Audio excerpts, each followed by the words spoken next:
Bonsoir à tous et bienvenue dans ce 7-8 Sport sur TV 78, l'émission à ne pas manquer si vous êtes un amoureux du sport local. C'est parti pour le sommaire. Cyclisme, un championnat de cyclocross était organisé ce dimanche sur l'île de loisirs de Saint-Quentin-en-Yvelines. Plus de 500 cyclistes ont participé à ce rendez-vous à huis clos, reportage à suivre.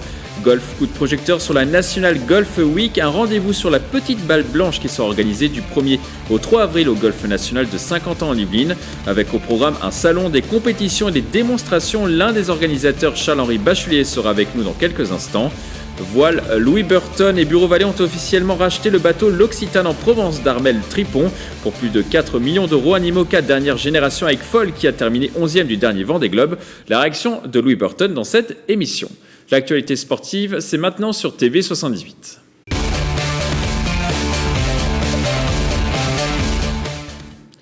On prend tout de suite la direction de l'île de loisirs de Saint-Quentin-en-Yvelines. La structure a accueilli ce dimanche les championnats de France cyclocross. La compétition a réuni les catégories à cadets, juniors et masters. Des images de Patrick Jacques de Dixmude, un montage de Marine Delabarbé et Matteo Luxoro.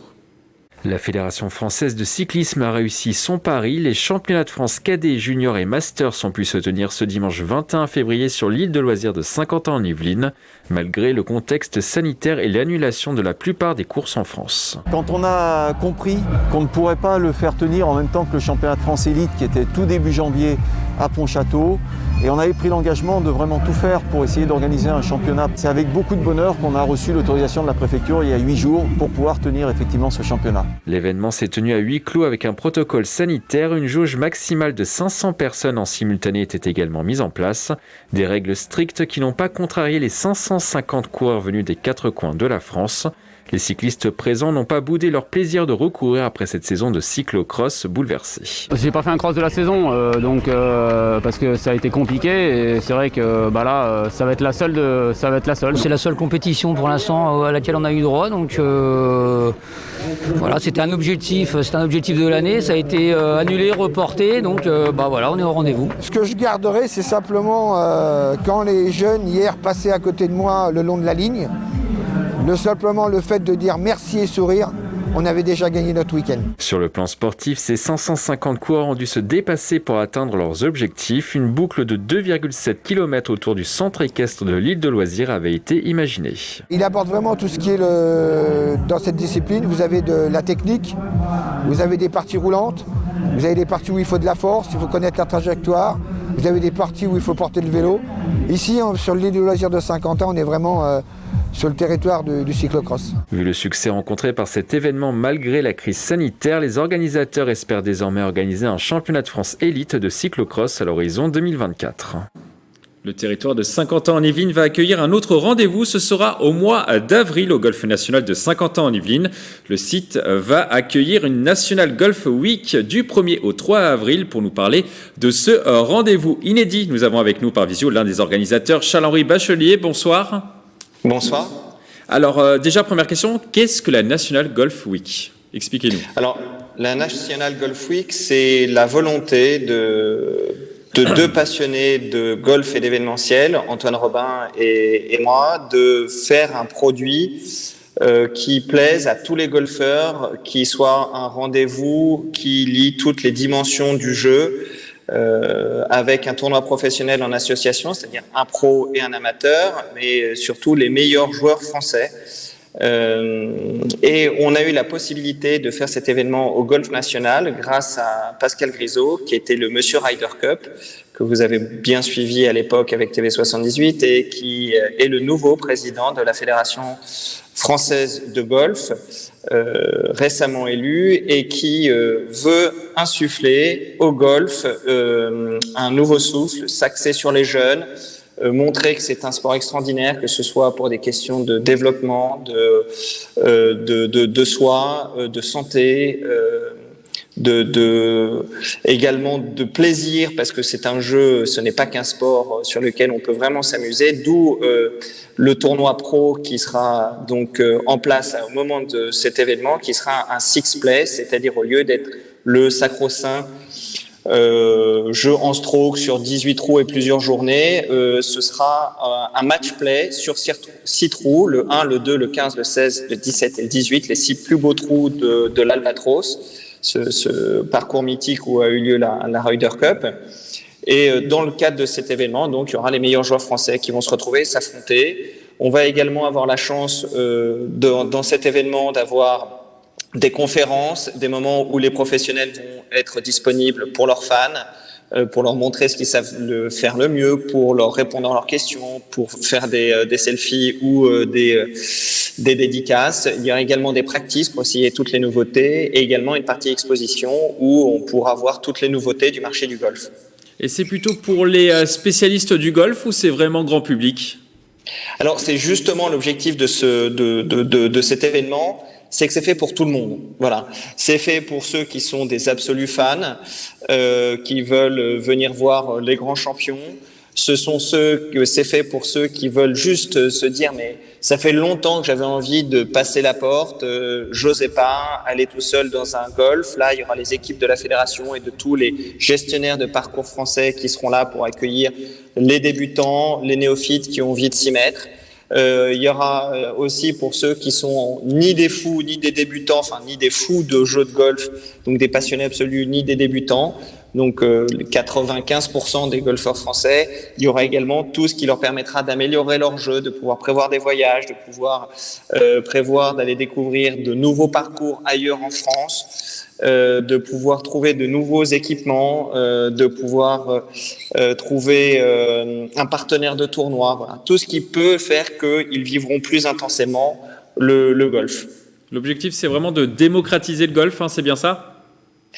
Alors, le but, en effet, c'est de faire du bien au golf et de montrer que c'est un sport génial, un jeu ludique sur lequel on peut venir à tout âge et d'où qu'on vienne, voilà, pour sortir des clichés du côté il faut être patron du CAC 40 ou d'une grande entreprise américaine pour y jouer, comme l'ancien président des États-Unis qui s'y est beaucoup montré récemment.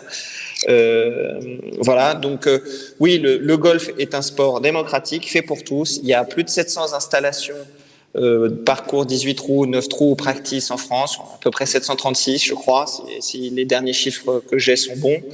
C'est-à-dire qu'en moyenne, il y en a 7 par département, 7 à 8 par département. Donc on peut jouer au golf n'importe où en France, quel que soit son niveau social, et c'est quelque chose d'absolument extraordinaire. Et on va essayer de le prouver avec cet événement qui accueillera toutes les personnes qui voudront bien faire l'effort de vouloir y venir.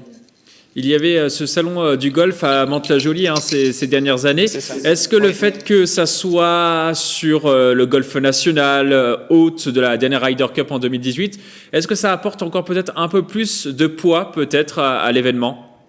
Alors c'est évident car c'est devenu, déjà c'est un très beau parcours qui accueille l'Open de France depuis plusieurs années, avec des grands noms du golf mondiaux et européens qui ont gagné.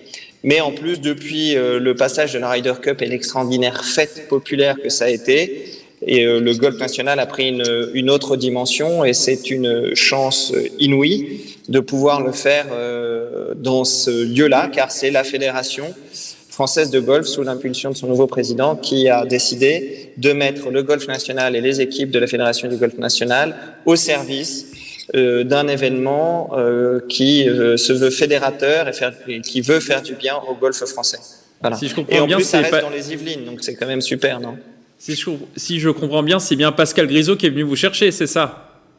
Alors Pascal a eu l'idée géniale, évidemment. Qui est le nouveau président de la Fédération française de golf, je le rappelle. C'est ça, et qui a eu l'idée de demander à Antoine Robin, qui portait un projet de tournoi, ce fameux National Match Play, qui sera la tête d'affiche de la National Golf Week avec les meilleurs golfeurs français, de se rapprocher de Versicolor, nous propriétaires du salon du golf, pour unir nos forces et faire ce produit-là.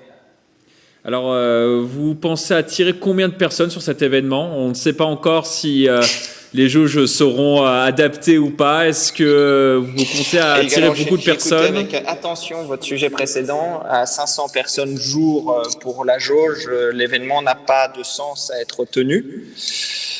Donc nous espérons avoir une jauge d'ici là entre 2000 et 4000 personnes. Voilà, sachant que l'événement a lieu sur presque 20 hectares. Donc ça peut sembler beaucoup de monde, mais 20 hectares, c'est plus grand que la plupart des villes françaises. Donc c'est sur un espace très grand, donc il n'y aura pas de concentration forte de population. Après, nous sommes malheureusement, comme plein d'organisateurs d'événements culturels et sportifs, soumis totalement à l'évolution de l'épidémie de Covid-19 qui casse les pieds de plein de Français. Voilà, donc nous travaillons dur, nous sommes déterminés et nous ferons face au principe de réalité. Et dans le cas où il nous faudrait surseoir à l'événement, de toute façon, nous serons là en 2022 parce qu'il y a eu une adhésion très forte de l'industrie et du monde du golf, parce que c'est vraiment un produit magnifique et qui réjouira vraiment tout le monde. Voilà. Dernière question, est-ce que ça sera payant, cet événement ? Oui, c'est à moitié prix pour les habitants de l'agglomération de Saint-Quentin en Yvelines. C'est-à-dire qu'en fait, à moitié prix, ce sera 15 € pour 2 personnes, pour un couple, alors que normalement c'est 15 € par personne. Et pour les licenciés, ce sera 10 € au lieu de 15 €, donc ceux qui ont une licence de la Fédération française de golf. Et c'est gratuit pour les moins de 18 ans parce que le but, c'est de faire venir des jeunes et plein de jeunes, qui est l'axe majeur de la politique, la nouvelle politique de Pascal Grisot. Merci à vous, Charles-Henri Bachelier. On vous souhaite bon courage pour l'organisation. Alors, je le rappelle, l'événement devrait être organisé du 1er au 3 avril au Golf National de Saint-Quentin en Yvelines. On va maintenant parler de voile. La nouvelle est tombée ce mardi midi. L'Yvelinois Louis Burton, 3e du dernier Vendée Globe en janvier dernier, a annoncé continuer l'aventure avec Bureau Vallée au minimum jusqu'en 2026. Autre annonce importante, le rachat du bateau l'Occitane en Provence d'Armel Tripon pour plus de 4 millions d'euros. Un IMOCA dernière génération avec Foll qui a terminé 11e du dernier Vendée Globe. On écoute le skipper lors de sa conférence de presse. Cette vitesse, ce concept fait rêver et on est persuadé que, à la condition de savoir préserver la structure lorsque la mer sera pas au rendez-vous pour attaquer, on est persuadé que que c'est un bateau, du coup, ce Bureau Vallée 3 qui nous permettra d'aller chercher des podiums et peut-être, en tout cas j'espère, ça va être nos objectifs, la victoire. Louis Burton a également annoncé lors de ce rendez-vous vouloir remporter le Vendée Globe en 2024. En football, vous le savez, le Paris Saint-Germain a battu en 8e de finale aller de la Ligue des Champions le FC à Barcelone sur son terrain mardi dernier. Pour composer son groupe, l'entraîneur Mauricio Pochettino avait fait appel à un jeune Yvelinois, Édouard Michu. Le joueur de 17 ans est passé par les clubs du Chennai et de Versailles avant d'intégrer le Paris Saint-Germain. L'international U17 a signé son premier contrat professionnel l'été dernier avec le club de la capitale. Un contrat qui ira jusqu'en 2023. Le joueur n'est finalement pas entré en jeu lors de ce match. Il est resté sur le banc. Il jouera peut-être le match retour le 10 mars prochain contre Barcelone. Toujours en football, le comité exécutif de la Fédération française de football a validé la semaine dernière la reprise du championnat de National 2 après l'avis positif du ministère des Sports. Un protocole sanitaire sera mis en place sur les mêmes conditions que la Coupe de France avec notamment des tests PCR avant les rencontres. Dans les Yvelines, les clubs de Versailles et de Poissy pourront donc reprendre la compétition dès le 13 mars. Nous avons avec nous, via écran interposé, le président de Poissy, Olivier Sévézuc. Bonsoir. Bonsoir. Alors, qu'est-ce que vous pensez de cette reprise, le 13 mars prochain ? Écoutez, dans un premier temps, je me réjouis effectivement qu'on puisse retrouver les terrains. Je pense que ça, c'est vraiment le premier sentiment qui prédomine. Maintenant, effectivement, compte tenu, comme vous l'avez précédemment dit, il y aura des protocoles médicaux. Donc, écoutez, j'attends un petit peu. On a eu quelques informations depuis vendredi. Donc, on va effectivement être obligé de se tester 24 heures. Il y a tout un protocole. Écoutez, nous, on accepte évidemment cette décision. Néanmoins, vous comprendrez que on aura certainement en National 2 aujourd'hui, dans notre groupe en l'occurrence, des équipes. Parce que vous savez très bien qu'en National 2, il y a des équipes des réserves professionnelles qui ont eu la possibilité d'avoir des exercices très techniques et très professionnels. Nous avions des règles et ces règles étaient juste de courir, des petits ateliers, mais on n'a pas pu depuis le 1er décembre avoir un esprit de groupe. Donc ça va être un petit peu compliqué, mais on va s'adapter. puisqu'on est des compétiteurs. Alors je rappelle le protocole sanitaire très strict, un test PCR obligatoire 24 heures avant le match, présence d'un médecin le jour du match pour contrôler les tests PCR, référent Covid dans chaque club, lien étroit avec l'ARS, ce n'est pas trop lourd pour un club comme Poissy ou même comme un club en général de National 2. Écoutez, aujourd'hui on sait très bien que on n'a pas d'autre solution, donc on doit s'adapter. Nous avons au sein de notre club et au comité de direction, en l'occurrence, un des responsables du CHU de Poissy. Donc dès vendredi soir, nous nous sommes appelés afin de regarder intelligemment et comment on pouvait appréhender ce qui va se passer. Je pense que depuis vendredi, on a énormément travaillé. Effectivement, c'est un peu compliqué. Pourquoi ? Quand on va être à la maison, on fera un test le vendredi pour jouer samedi, on ne sait pas encore à quelle heure. Visiblement, c'est toujours 18h. Néanmoins, quand on va partir en province, on a 2 déplacements et surtout celui-là qui est assez loin, Saint-Malo. Comment les choses vont s'orienter, je pense que c'est une discussion en interne, mais vous savez, c'est comme ce que l'on vit actuellement, c'est pas qu'au football. Donc voilà, on a la chance d'avoir des garçons, comme je dis aux garçons, vous avez la chance d'être en bonne santé par rapport à d'autres. Il faut accepter toutes ces conditions qui vont être mises en place et on va s'adapter. On n'a pas d'autre solution, mais écoutez, moi je vois ça déjà une reprise. Hein. Le reste, ça vient après. On verra bien comment les choses s'orientent sportivement. Néanmoins, en tout cas, par rapport au protocole médical, on se tient prêt et on s'organisera en conséquence. Il fallait reprendre obligatoirement, on pense aux footballeurs, mais également aux partenaires, à tout le monde, à tout un club. Alors ça, c'est une très bonne question. Merci de le signaler. Effectivement, on a parfois des protocoles avec des partenaires qui nous disent bon, écoutez, en fonction des hospitalités, des matchs joués, il est possible que demain, dans l'absolu, et certaines entreprises, et je peux le comprendre, étant déjà chef d'entreprise, en difficulté dans l'événement, écoutez, c'est demi-mal. J'ai envie de vous dire, c'est demi-mal. Effectivement, il faut de la visibilité. Donc, on va essayer déjà de garder ses sponsors, puisque ça va pas être facile. Et effectivement, le fait de reprendre la compétition, va mettre en avant ces partenaires qui sont essentiels aujourd'hui pour la vie d'un club. Les joueurs seront prêts le 13 mars prochain.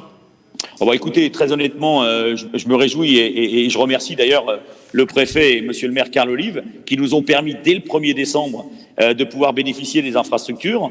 Donc c'est la raison pour laquelle les garçons sont entraînés. Mais je réitère mes propos, on n'a pas pu faire des petits jeux. Donc là, c'était un peu compliqué, effectivement. Alors la chance que l'on a, c'est qu'on va pouvoir faire 2 matchs amicaux qu'on a déjà programmés. Vous voyez, on a pris les devants pour se préparer tactiquement, puisque c'est jamais facile de reprendre la compétition. Quand traditionnellement ce sont les vacances, c'est une chose. Là, effectivement, depuis le 1er décembre, aucune compétition, pas beaucoup de petits jeux techniques, tactiques. Donc c'est un peu compliqué. Néanmoins, avec ces 2 matchs amicaux, j'espère que les garçons seront prêts. Il y aura un nouveau format du coup pour terminer cette saison. Le nouveau format justement du championnat consiste à terminer la phase des matchs allés puis à constituer une poule d'accession et une de maintien pour les matchs retour. Chaque poule est constituée de 8 clubs en fonction du classement arrêté à l'issue des matchs allés. Le nombre des accessions et des relégations reste quant à lui identique. C'est une bonne formule, Olivier Sévézuc. Alors écoutez, on va pas se mentir. L'AS Poissy dernier de son groupe. Donc effectivement, pour nous, le challenge, c'est d'aller récupérer quelques points, même si les matchs qui nous sont proposés, on va chez le premier, ça va être assez compliqué. Néanmoins, pas d'autre solution pour moi, dans un premier temps. Est-ce que la N3 va redémarrer ? Ça, c'est un vrai sujet. Ce que l'on sait aujourd'hui, et quand on voit à la lecture peut-être des fermetures de Nice, certaines régions les week-ends, imaginez qu'il y a un cluster de nouveau, là, ça sera pas possible. Donc, est-ce que la N3 va repartir ? Si la N3 repart, écoutez, ça sera un format, mais si elle ne reprend pas, ça veut dire qu'il n'y aura pas de descente. Alors égoïstement, je vais vous dire, oui, je souhaiterais effectivement qu'il n'y ait pas de descente cette année, mais le championnat a quand même été tronqué, quoi qu'il arrive. Donc je vais pas me plaindre. Si on en est là, on est tous responsables. Moi le premier, puisque je suis président. Néanmoins, j'ai envie de vous dire, ça va être une situation effectivement très compliquée. On va jouer des matchs de Coupe de France. Clairement, on va jouer des matchs de Coupe de France en espérant qu'on puisse avoir quelques points nous permettant, pourquoi pas, parce que de toute façon, nous sommes des compétiteurs. Donc moi aussi, je dis à mes garçons que on va de l'avant et pourquoi pas être dans la première moitié de classement, pardon. Et puis après, on verra. Écoutez, pour l'instant, on n'a pas beaucoup d'informations. Effectivement, il y a des choses qui se disent, mais j'ai rien de concret sur les descentes. En tout cas, sur les montées, c'est normal. Je pense que parce que la nationale est au-dessus et il y a un classement pour monter et eux descendent puisqu'ils continuent à s'entraîner et à jouer. Mais par rapport à la nationale 3, dites-vous bien que si la nationale 3 reprend pas, comment voulez-vous qu'on fasse descendre des clubs? Donc après, une autre question, est-ce que des équipes vont jouer le jeu? Je ne sais pas. Aujourd'hui, j'ai pas d'informations autres que ce qui a été écrit. On n'a jamais été sollicité pour échanger sur le sujet jusqu'à présent. Dernière question, est-ce que c'est vraiment la dernière chance pour terminer le championnat? Je pense. Regardez le calendrier. 6 matchs aller, il reste tous les matchs retour. Donc, quoi qu'il arrive, comme on les fera pas, et qu'effectivement, vous l'avez dit, ce sera des playoffs. Bah, écoutez, c'est la dernière chance. Si d'aventure, un week-end était encore bloqué compte tenu de la situation sanitaire, il est évident que là, je pense que ça serait une saison blanche. Pour l'amour du football et pour les joueurs, pour un tas de choses, pour les sponsors, et vous l'avez très bien dit, c'est très très bien de reprendre. Néanmoins, il y a quand même quelques interrogations sur cette fin de saison. C'est écrit, pour l'instant c'est sur papier. Néanmoins, compte tenu de la situation, je vous dis une fois de plus, si on fait un match, qu'on nous arrête le week-end d'après, je pense que là, stop, terminé, fin de l'histoire.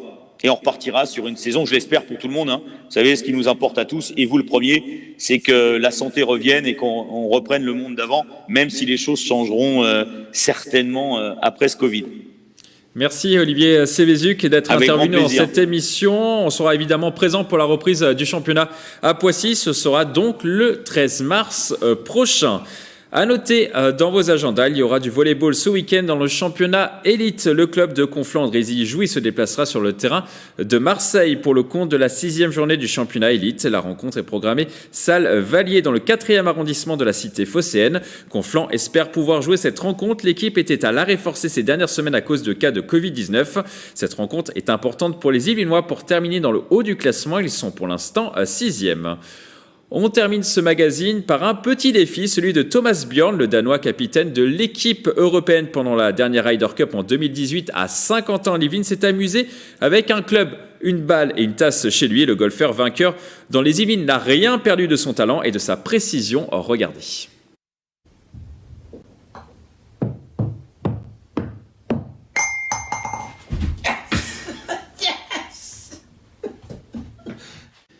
C'est la fin de cette émission. Merci de l'avoir suivi. À bientôt sur TV78.